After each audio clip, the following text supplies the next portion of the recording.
Welcome to the RadioU podcast. I'm Hudson. And I'm Allie. Coming up, when's the right time to ask for a 7-cent raise? Also, what is the top listened to audiobook on Spotify? All that and more on the way next. Isn't it so crazy that the NFL draft was last night, and I felt like so much of the lead up to the NFL draft was overshadowed by an NFL scandal? Mike Vrabel and Diana Russini, Mike Vrabel, the coach of the New England Patriots, Diana Russini, reporter. What is she on, ESPN? I think she was with The Athletic as well. Yeah, that's right. That's right. She used to be with ESPN. 8772 RadioU, or the talkback button in the RadioU app. This is a scandal that I don't know exactly how long it's been going on, but, I know that the situation goes back at least 6 years based off of the reporting from yesterday. There's photos all the way back to 2020, so it's been going on for a hot minute. And so the problem is, at this point, Mike Vrabel and Diana Russini are both married. Yep. They both have kids. Yep. And meanwhile, apparently they've been having some kind of rendezvous privately over the years, because there was recent photos that came out of like this just happening. And then like kind of the big bombshell from yesterday was the photos that you mentioned from 6 years ago. Yeah.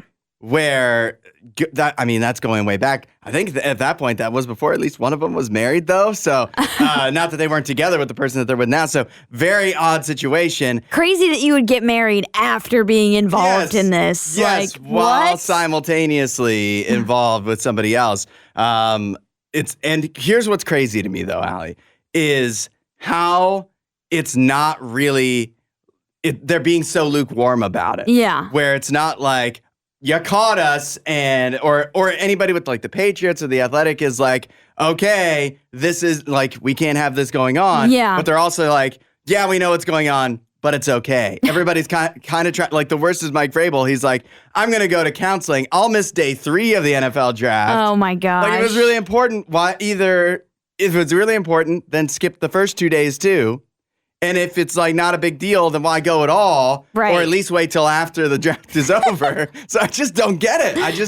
It's very, very odd. And I guess that's the issue with like an affair is it's not illegal. There's nothing technically, legally wrong with it.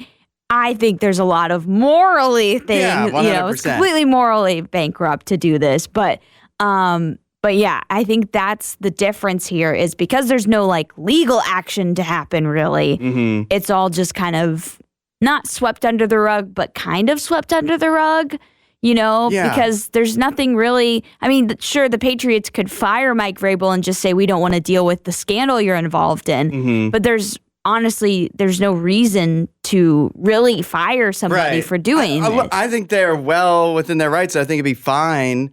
From a business standpoint and a football standpoint, if they wanted to keep him around. I think it sounds like they are going to keep him around. Yeah, well, unless stuff keeps coming out and the PR nightmare. But here's the thing, 100%, even if they fire him, he's getting another job somewhere. Obviously, probably not this season, but he'll be back in the NFL because he's a good coach. Yeah.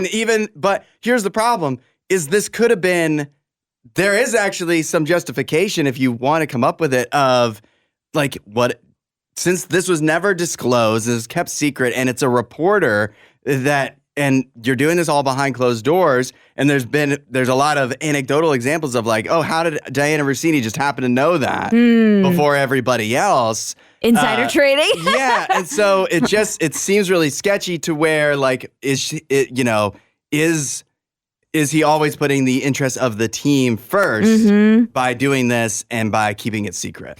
Yeah, this makes me question the character of Mike Vrabel in general because, if you're willing to do this, cheat on your wife, pretty much turn your back on your family, your kids and everybody that feels betrayed by you doing this. Same with Diana Russini. Like, this completely puts their character into question. How can you be a trusted reporter now and journalist? She has resigned from The Athletic, by the way.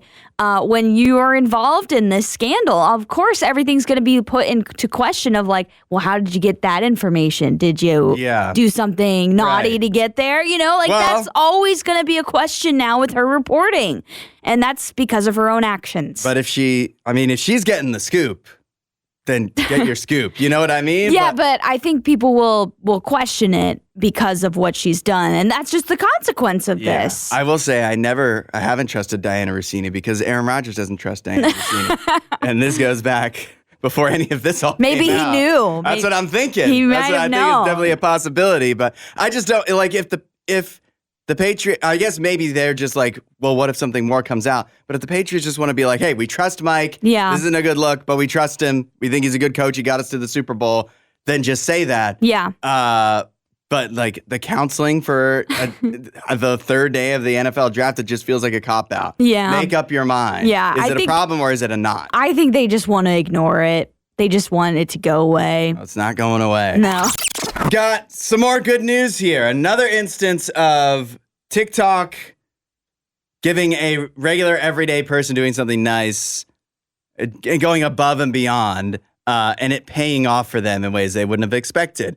This situation comes from Minnesota, where a teenager, Brent Jared Kabohug, who is a part-time employee at Walmart, Okay. has gone viral for paying for an elderly woman's groceries when he was behind her in line and her card was declined. Oh. So he just stepped in to offer to help. The bill was about like $80 or so. He didn't post it. This other woman didn't post it. And the cashier, it wasn't any of them. Yeah. But somebody happened to see this and so wanted to give him the recognition. And so they put this out there.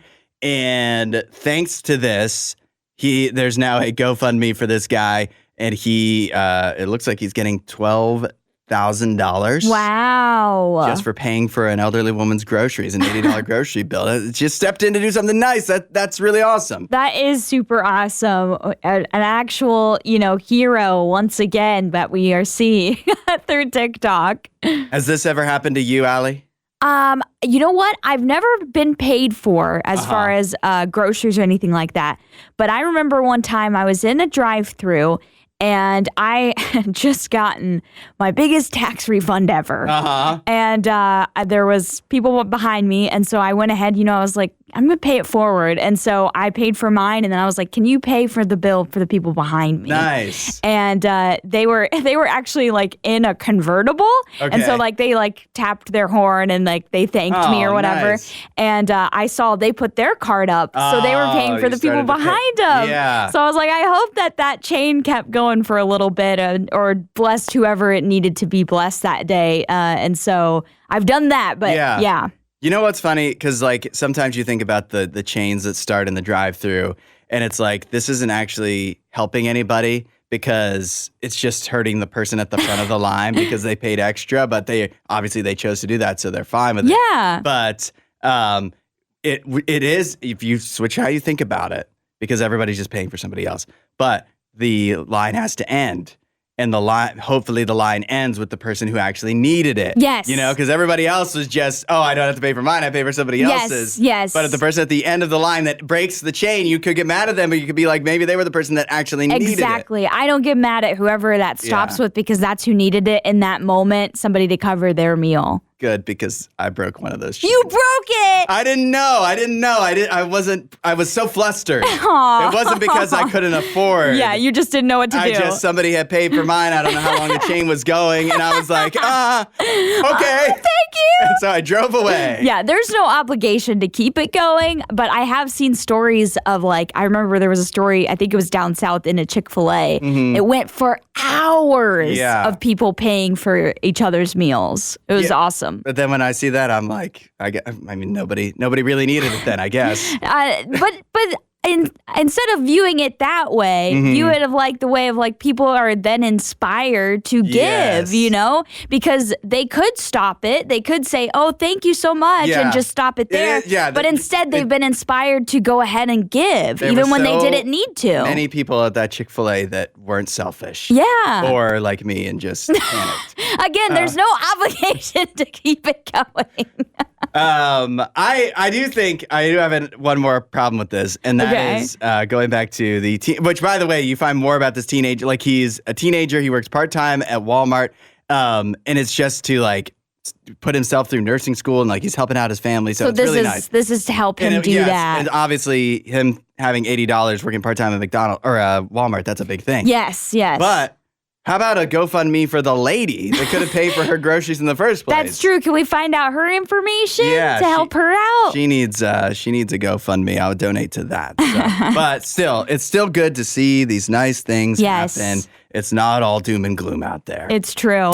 Scientists have finally solved the mystery going back to 2023, a mystery of the deep sea. Ooh. RadioU, 8772, RadioU. You might remember, because this was in the news, I'm pretty sure, back in 2023, scientists discovered a mysterious golden orb in the ocean in the Gulf of Alaska.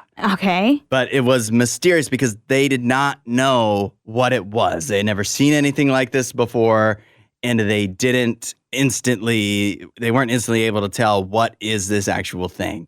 And so they've been trying to figure it out since 2023. Now, 6 years later, we have an answer. Okay.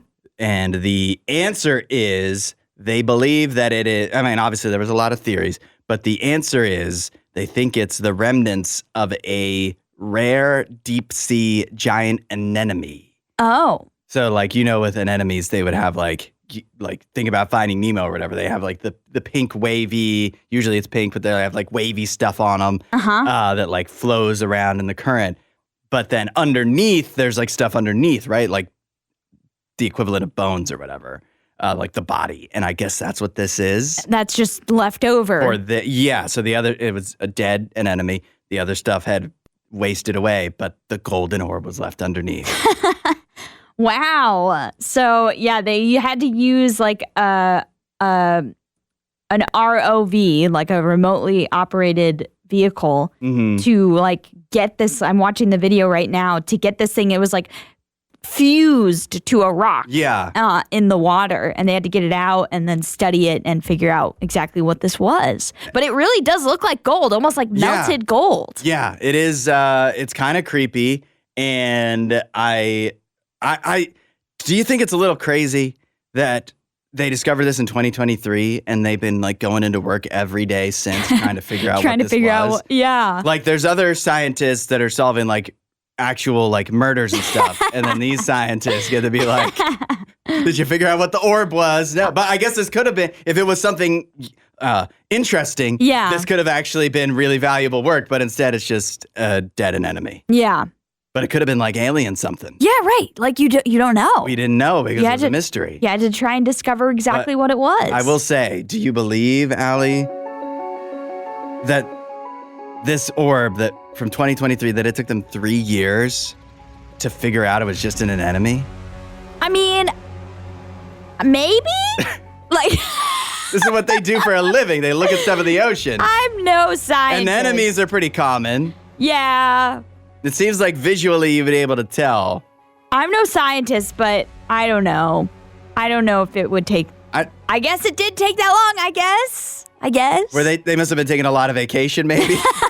Or something. This was the project you worked on when you had time. Right. You're probably right. They were doing important things most of the time, and then when their schedule kind of cleared up, they'd be like, oh, I guess it's an orb day. Guess it's orb time. Yeah. So I guess if you think of it that way, they were putting their efforts to good use. Yeah. They weren't just getting paid to sit around and do nothing. Exactly. I think this was a we have an extra hour today. Let's work on the orb. Yeah. Well, I'm glad they solved it. I do wish it was something more interesting. Yeah. Anemone remnants. Yeah. Kelloggs is bringing back a blast from the past.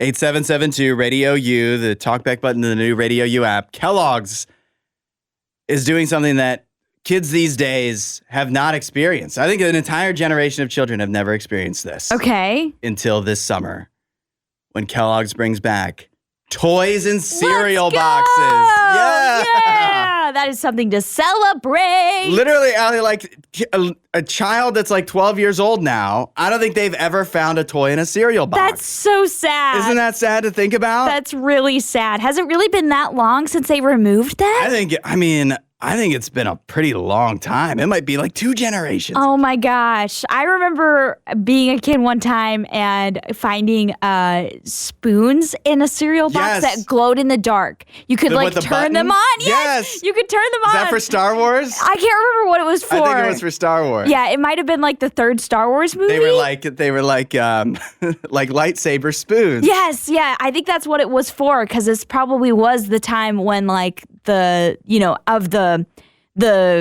George Lucas like prequel ones. Right. The 3rd one came out in like the 2000s, and I think that was probably around the time when I got that spoon. Yeah, so I don't know if the toys that Kellogg's is bringing back are going to be that kind of quality, because those were pretty. Those were pretty nice. That's pretty cool. A light up spoon that looked like a lightsaber. Yeah, in your cereal box.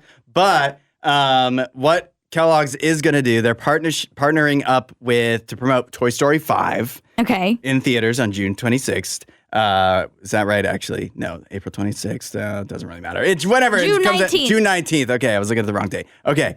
And they are going to be rolling out different toys and collectibles in cereal boxes of Fruit Loops, Frosted Flakes, Corn Pops, Apple Jacks, Frosted Mini Wheats, because I had to have a not fun cereal on there too. Rice Krispies, Corn Flakes, and Cocoa Loops. Did you even know Cocoa Loops were a thing? Nope, I don't eat cereal. Yeah, I mean, I've heard of all the other ones, even though I don't routinely eat cereal either. But Cocoa Loops, like Fruit Loops that are chocolate. I mean, that sounds like, as a kid, I probably would have loved that. It'd be good. So those cereals will have these Toy Story 5 toys and collectibles starting on April 26th in specially marked boxes. We don't know exactly what the toys will be. It says that it's going to be, some of the collectibles will include trading cards and spoons that look like Woody, Buzz, and Jessie. Yeah, so spoons. Yeah. I bet you they don't light up, though. Oh, yeah. Maybe they'll say something. Yeah, that would be cool. If they could have like sound programmed in. Yes. So they could be, there's a snake in my boot. That'd be. Or ride like the wind, bullseye. That would actually be awesome. I hope they put that much effort into it. But honestly, even if they don't, this is a start. Yes. This is definitely a start. We're moving in the right direction. Nature is healing. Even the trading cards. Allie, I don't know if you would have experienced this, but there was, Post. It was Post cereals, because I had these for a long time. They put baseball cards in boxes of cereal. I never experienced that, but I would have loved that. Like your great grandpa experienced. Yeah. But it wasn't. It wasn't that long ago. Yeah. These were like players you would have heard of now. Uh-huh. Like I'm sure Manny Ramirez, for example. Obviously not in baseball anymore, but like it's recent enough that Manny Ramirez was one of the cards. If I could have been eating cereal and got a Travis Hafner card, I would have cried. He was my favorite player growing up when I was a kid. I would have actually cried. I remember Ichiro was one of them. He just got a statue. Yes. So an Ichiro card would have also been amazing. And you know what's so silly is like you look at as an adult now, you're like, so they put like cardboard or like little plastic things in a cereal box, and that made you happy. And it's like, but it does. We're children. It does, yes. And it probably would still make me happy as an adult. And it turns the cereal box into a blind box, which adds a gambling component. Gotta collect them all. Fired or Hired on Radio U mornings. Get your advice in for this situation at 8772-RADIO-U or with the talkback button in the new Radio U app. Subject line: should I ask for a 7-cent raise? What? You want to get our attention? That'll do it. Yep. We have a gal who says, I'm 25. I've worked for the same childcare company for almost 6 years. For the last 3 years, I've been full-time as a director of a before and after school program and summer program. And during our busiest season, I oversee about 20 staff members and more than 120 kids. That's a lot of kids. That's a lot of kiddos. Wait till you hear this, though. She oversees more than 120 kids and 20 staff members. New hires in my position make $16 an hour. I make a little over $17 an hour. Childcare does not pay a lot. Full time? It is a problem. 120 kids? It's a problem. My mom works in childcare, and it is bad. Think about how much they're probably charging each and every one of those families with a kid. They're charging them a full-time salary. To pay this gal $17 an hour. Every year around this time, the company rolls out raises. And honestly, they usually frame it like it's this huge, exciting reward, but it's basically just a small inflation adjustment. This year, I found out all of my part-time staff got a flat 50-cent an hour raise. Great. They work hard and absolutely deserve it. Because I'm full-time, my raise comes during my performance review in March. I haven't even had that review yet, though, because of scheduling issues. It is our busy time of the year, but my raise already showed up on my paycheck. You've guessed it, 43 cents. What? 43 cents. After everybody else got 50? Everybody else got 50. I know this sounds petty, and it's literally 7 cents, but it really hurts. Not because I think I deserve more than my staff, but because I'm managing those employees and carrying way more responsibility. But it feels like they didn't even think about how that would come across. On top of that, they've cut staff hours, which adds more to my workload, and I'm constantly burned out trying to keep everything afloat. I love my job and I love the kids, but I feel undervalued. So do I ask for the extra 7 cents, ask for more, or just let it go? Oh, goodness. 8772 RadioU, or use the talkback button in the new RadioU app. What should this hardworking childcare worker do?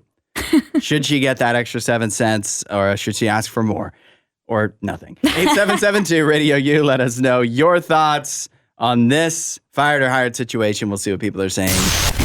We have a gal who's been working for the same childcare company for about 6 years. Every year they do like staff raises across the board. It's basically an inflation adjustment. She is a director. Her part-time staff all got 50-cent raises. She just found out she's getting a 43-cent raise. Should she ask for the extra 7 cents? Should she ask for more, or should she just let it go? Let us know your thoughts, 8772 RadioU, or with the talkback button in the RadioU app. We heard from Tim. He says, my wife is a daycare teacher, so I'm extremely biased here. If your teachers can't afford to pay their child's tuition and then need the money more, that's the situation we are in. Just let it go. Let it go. Okay. Okay. William says, definitely ask about the discrepancy. That doesn't seem right to short someone in a supervisor position compared to the people under them. I guess we need to explain. She did say what she got instead of everybody else, because she's in the, I guess, director position. She got a percentage raise instead of an amount. And so everybody below her got the 50% flat rate. Right. And she got a 2.5% raise. And so that's why it's technically less, which is ridiculous, but that's why there's the discrepancy. Yeah. So they weren't actively trying to be like, we're just going to pay you less money. There was no thought put into what it would work out to. What it looked like. Yeah. It's just, that's what it is. But that's part of the problem, is there was no thought put into it. No thought put into it. And also the fact that your 2.5% raise is 43 cents is ridiculous. Yeah. JD says, ask for a pay raise. It's time you need to push through your anxiety and assert yourself. $17 an hour as a manager and as someone who's been there for 6 years, you need to realize you're being completely ripped off. When she pointed out, I'm sure this has changed in the 6 years she's been there, but she says now they hire new people for $16 an hour. Yeah. You're a director who's been there for 6 years and you get $1 more than that. Yeah, that's unacceptable. And again, unfortunately, childcare is a huge problem with this. They do not pay their employees well. It's bad. And so we also heard from Lex, and she said, unfortunately, the childcare industry is notorious for overworking. They're already understaffed team. They're underpaid, which is unfair because they're watching children, which is a huge responsibility. Right. She said, fight for every penny you can. It is more than well deserved. Yeah, I would say definitely ask for the 7-cent raise. And if they don't give it to you, maybe start looking for work somewhere else, because you are worth more than this $17 they are paying 100%. No matter where you live, no matter, there's no situation where that actually feels fair. So, right. You could almost be making that working at McDonald's. That's what I'm thinking. I'm like, you're making the same as a high schooler that's working over the summer. And so you are a working professional who is trying to have a career. You need Taking care of kids. Exactly. It's an important work, as Lex just said. And so I think you deserve more than this, and you can find something else, even in the childcare industry, which, as we said, is notorious for underpaying. But you can find something better. We actually just heard from Max 2 at 8772 RadioU. Max, I was like his advice because he worked at an unemployment office. So, like, I feel like I take it with fired or hired. He knows what he's talking about. He says it's time to look for another position at a different company. Yeah. Because at the very least, it just seems like they're not paying attention. Right. You know? As hard as it might be the right thing to do. Yep. But definitely try to get that 7 cents before you go. Allie, last night was the NFL draft. Did you watch it? I did. You watched the draft? Not the whole thing. I watched like the first probably like 15 picks, I think, and then I went to bed. Okay. I wanted to see who the Browns would pick because they had an early pick. They were supposed to pick in the 6th. Like that was their pick, but they ended up trading that with the Chiefs. Yeah. And so, but that was kind of the main reason I watched it. And also, I knew a bunch of Ohio State guys were going to go at the front of the draft. Yeah. And so I wanted to see where they would all end up. Ohio State did have a lot of guys right at the top of the draft. They did. A big night for Ohio State, a pretty big night for the Big Ten. The big surprise, though, was that the Rams traded up. Yeah. To number 13 to pick Ty Simpson. Which it was a question of would he even go in the first round? Right. And he goes at number 13. Yeah, that was a huge to the Rams shock. who don't even, he's going to sit this year. Yeah, or be behind Matthew Stafford. The only reason he plays if Matthew Stafford gets injured. Right. And so they, I guess, are trying to get the heir apparent ready to go. Mm-hmm. I don't think it's a bad pick. I think it's a little wild they traded up. But then I was thinking, they must really believe in Ty Simpson. They must really like him, and the Rams have a pretty good track record of like picking guys out in the draft. I mean, what round did they get Puka Nacua in? Yeah. But with quarterbacks, it's really risky to do this.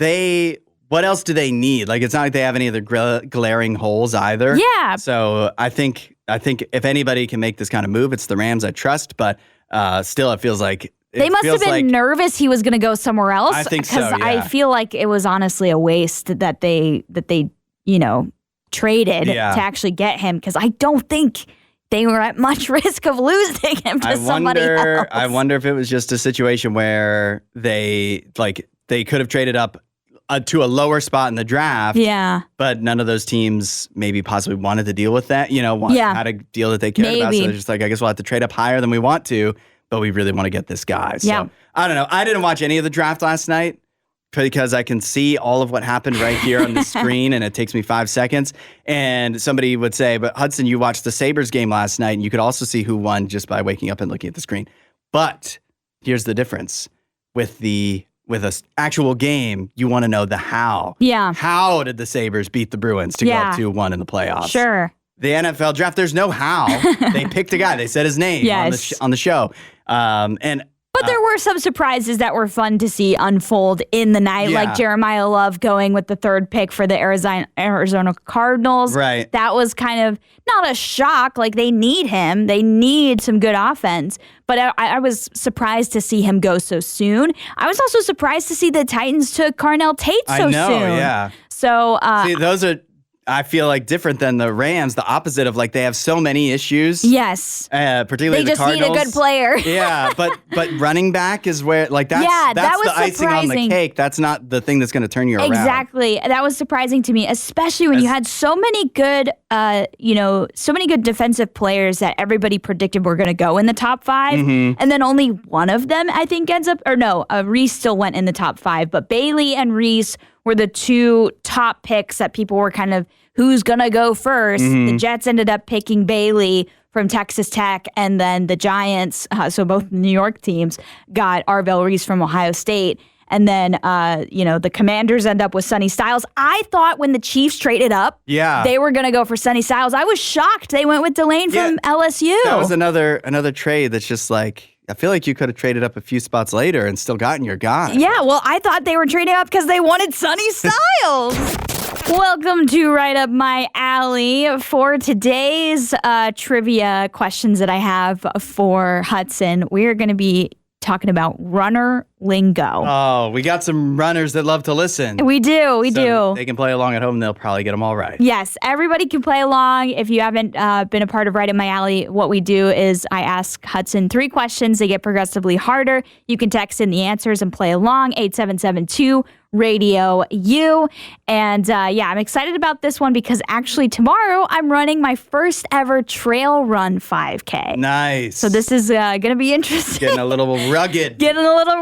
I hope I don't fall and die. So we'll see how that goes. I guess I'll report back on Monday. Or you won't. Or I won't be here. Well, hopefully I will be.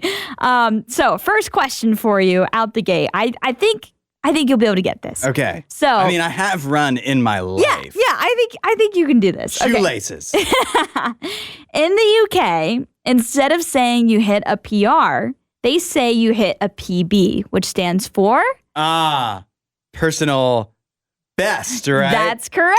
Yeah. Personal best. So we say PR as in personal record. Yeah. But in other parts of the our world, they usually say PB, which means personal best. I will tell you that for the longest time, you said PR, and I had to figure out what that was on my own. Okay. I've never heard anybody say that before. Yeah, personal record. Yeah. Yep, that's what a PR is. All right, second question for you. You know, Regina got that one right, by the way. Good job, Regina. You know, I've talked a lot about this app, and that is Strava, which is a lot of runners use it, but really it's good for any people that do any sport, athletics, whatever. So I recommend it to a lot of people. It's free. But on Strava, which is kind of the Instagram or Facebook for runners, you don't give out likes, you give out this instead. Probably like claps. Claps. Yes.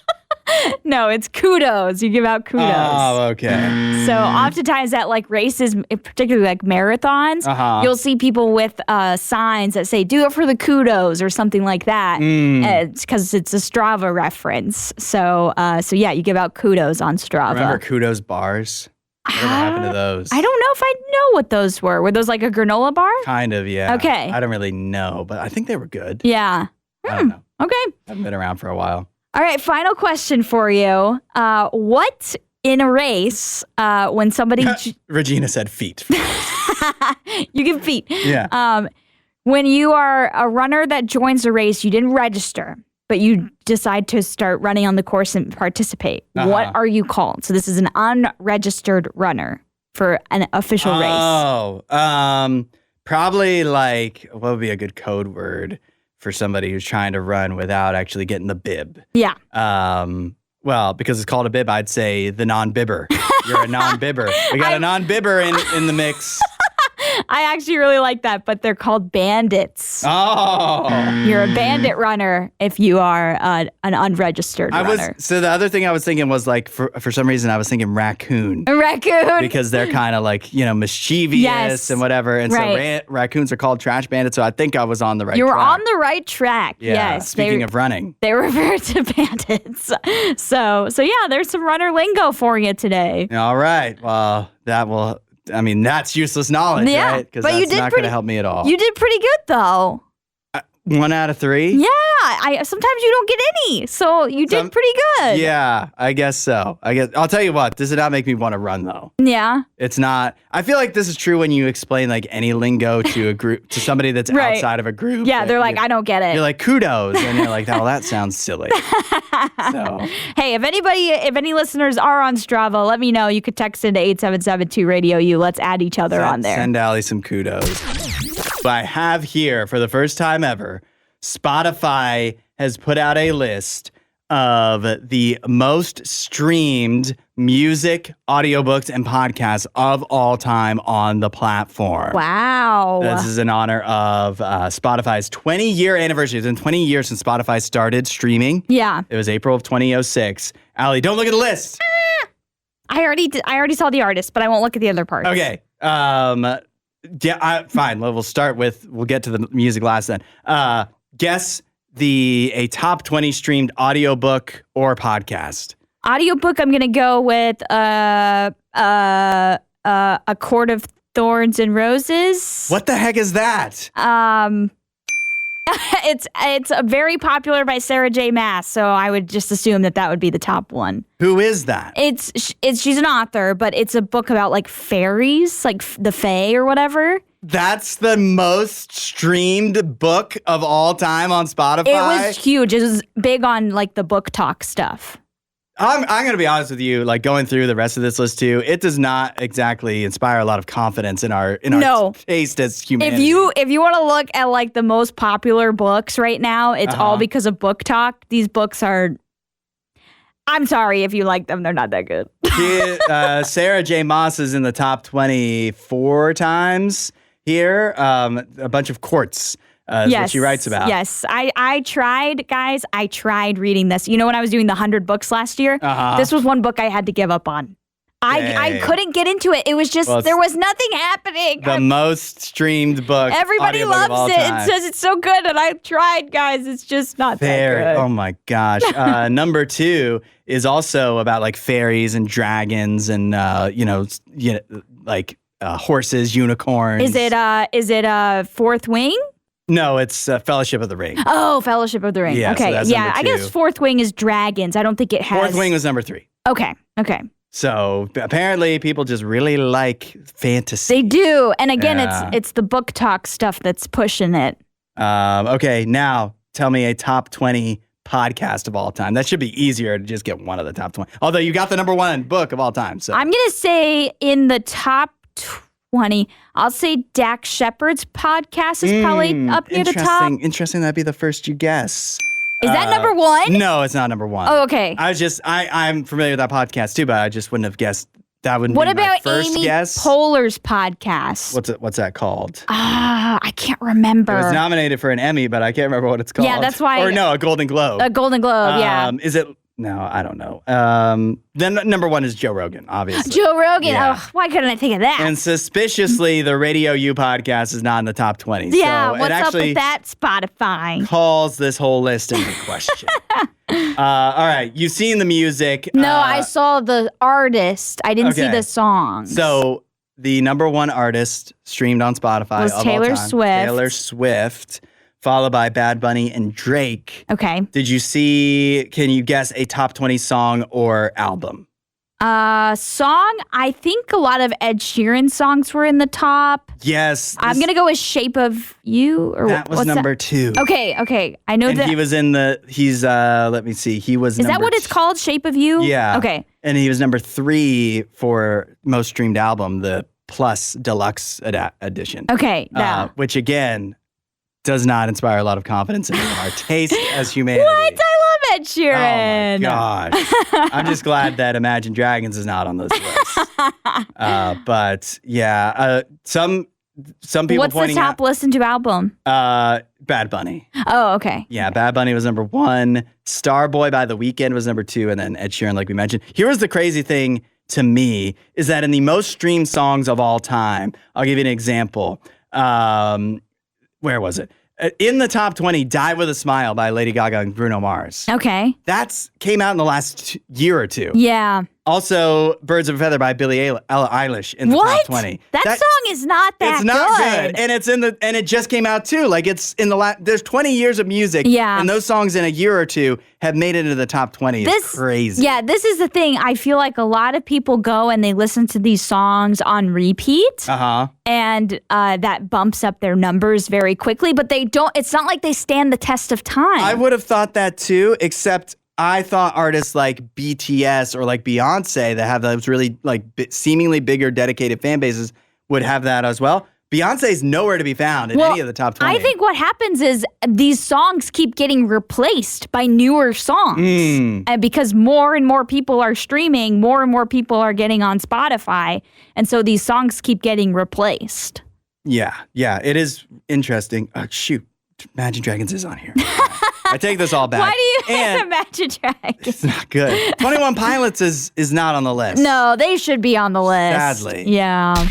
Get your popcorn ready. It's our Friday tradition, the weekend watch list, letting you know which movies are new that you could be seeing at home or in theaters. I don't know why I started with at home this time. This weekend. Buckle up. We got a lot to get to. Okay. Headlining the new releases this week. Michael, starring Jafar Jackson as Michael Jackson. The story of pop superstar Michael Jackson. From his extraordinary early days in the Jackson 5 to the visionary artist whose creative ambition fuels a relentless pursuit to become the biggest entertainer in the world. Michael is now in theaters. It has a 40% on Rotten Tomatoes. Yikes. Jesse DePelt of Spectrum Culture says, you can take issue with the film for sanitizing Jackson's life and repackaging the original art without making something new. Still, you have to give it credit for making it look and sound so good. Yeah, it sounds like it's a very, a very positive take on Michael Jackson. I definitely would say so. I've seen, though, it looks like the critics and the audience completely in different areas on this one. Yeah, I think because, the critics are like, well, this is just... It's not critical of Michael Jackson. Jackson. And then the audience is like, we don't care. We love Michael Jackson. I've seen this time and time again with like the musical biopics. Yeah. That if the people like the music, they don't care if the movie is good. Right. Yeah. Or accurate to like the person's life or anything. It's a celebration of, right. Of they their just music. like the songs. They're like, okay, put Thriller in there and we'll have a good time. Right. Also out this weekend, Over Your Dead Body, starring Jason Segel and Samara Weaving. When miserable couple Dan and Lisa retreat to a remote cabin for a romantic reset, each arrives with the secret plan to kill the other. Oh, no. However, their carefully plotted traps and counterplots quickly unravel when strangers crash the weekend with plans of their own. As the toxic getaway spirals into chaotic carnage, Dan and Lisa must figure out if they want to save their marriage or survive it. I haven't seen Jason Segel in a movie in a long time. I don't know about movies. He's in Shrinking, and so I've seen him a lot there. Over Your Dead Body is now in theaters. It has a 69% on Rotten Tomatoes. Richard Whitaker of the Austin Chronicle says, even at the couple's most murderous, they keep a certain sad warmth to Dan and Lisa and an unexpected hope that maybe these two axe-wielding kids can make it work after all. What is this cast? Timothy Oliphant is in this. I know. This is what I want to see the most this weekend. I really do want to see this movie. Juliette Lewis is in it. Oh my gosh, I literally just watched Cape Fear or whatever that she's in. Yeah, you mentioned that. So that's probably... before we get to everything else, that's the thing I'm most interested in this weekend for sure. It sounds like fun. Desert Warrior is out this weekend. Defying a ruthless emperor, a princess flees into the Arabian desert, hunted by mercenaries, forged into a warrior, and aided by a legendary bandit. She unites warring tribes for a last stand that will change history. Desert Warrior is now in theaters. It has a 40% on Rotten Tomatoes. Oh, what's with the 40% today? I know. Mike McGranigan of Aisle Seat says, there's some good stuff in Desert Warrior, but you have to wade through a lot of nonsense to get to it. I think that's based off a true story, by the way. Okay. Finally, in theaters this weekend is a movie called Fuse. London undergoes a citywide evacuation when an unexploded World War II bomb is unearthed at a busy construction site. Amid the escalating tension and chaos, a daring criminal operation is set in motion, one that uses the evacuation as cover for a meticulously planned bank heist. As authorities race against time to contain the crisis, allegiances blur and moral boundaries are crossed. Fuse is now in theaters. It has an 81% on Rotten Tomatoes. Kimberly Jones of the Austin Chronicle says, exuding direct-to-red box energy, Fuse has enough plot twists to make it watchable. You're just not liable to remember much of it afterwards. And then I do have one more that you can watch at home. Okay. This is quick. It's Apex, starring Charlize Theron and Taron Egerton. Oh, I think I have heard of this. A grieving woman seeks solace in the wilderness only to become ensnared in a deadly game of cat and mouse with a serial killer. Oh. Apex is now on Netflix, and it has a 71% on Rotten Tomatoes. Nick Schlager of the Daily Beast says, a no-frills survival thriller that's as rugged as its wilderness setting. I kind of like the sound of that. Yeah. Sounds like a fun little movie night. That could be a good time if you already have a Netflix subscriction. Serial killer, I'm in. Taron Egerton and Charlize Theron. So these are the kind of movies, to me, there's like two or three out of these 5 that are the type of movies that you may not make a point to go out and watch this weekend. But you'll throw them on the TV one day night. they'll be on streaming and you'll be like, oh, this is okay. Yeah. Definitely feels like that. It does. But Michael Jackson is the Michael movie is going to make a ton of money. Yes, it is. I was looking at like how many showtimes there are. There's like 8 dozen showtimes. If the audience loves it as much as I'm seeing, like it looks like a movie that people are going to watch maybe even multiple times. Let us know what you watch this weekend. We'll see you at the movies. Thanks for listening to the RadioU podcast. Don't forget to rate and review the show.